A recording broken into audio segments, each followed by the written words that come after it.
28 days was all it took for a nation to fall. 28 weeks later, hope for a new beginning was extinguished.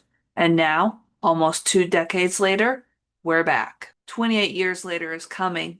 And to understand what the future holds, we have to look back at the rage virus. I am Brandy, otherwise known as the Terrorific Lady, and in this video, we're going to break down the entire history of the infection, from its origins to the collapse of Great Britain and the catastrophic attempts to rebuild. So let's dive right in.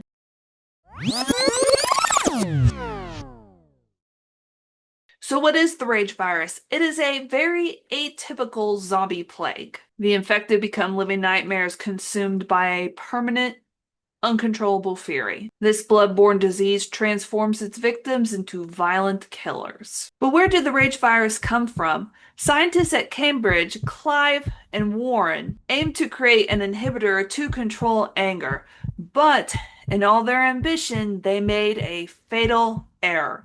Using the Ebola virus as a transmission system, they inadvertently unleashed a monstrous mutation, one that caused uncontrollable rage rather than quelling it. Now for the timeline, let's break down the key moments that defined this devastating apocalypse. It all starts here. On day one, animal rights activists free a group of infected chimpanzees from a Cambridge research lab. One single action that sets the entire chain of events in motion. By day 8, isolated riots gave way to a full-blown epidemic.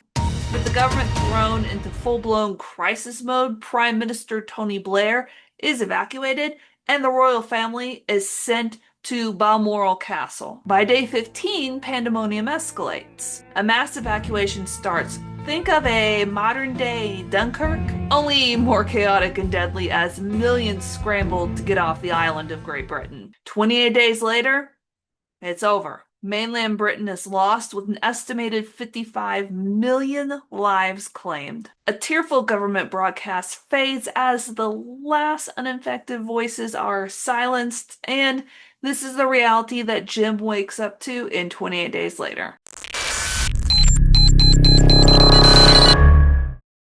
For a time, it seemed like silence would follow the devastation. The infected were said to starve until early 2003 when US NATO forces came into a desolate and abandoned London, sparking a fragile hope to regain some kind of order. Britain was declared free of infection and attempts to rebuild started, beginning with the Isle of Dogs, which was renamed to District 1. But fate intervened, and 28 weeks later, a child unknowingly carried the virus, setting off a catastrophe. The infection surged, the Isle of Dogs was firebombed, and the final image of the film, a group of infected surging toward the Eiffel Tower in Paris, signaled that nowhere was safe. So what does this all mean for 28 years later? By August 2003, the infection had reached France, sending all of Europe into a state of high alert. For 28 years, the world has grappled with this lingering threat. Has the virus become a global shadow? Has a cure emerged? And what has become of a once Great Britain?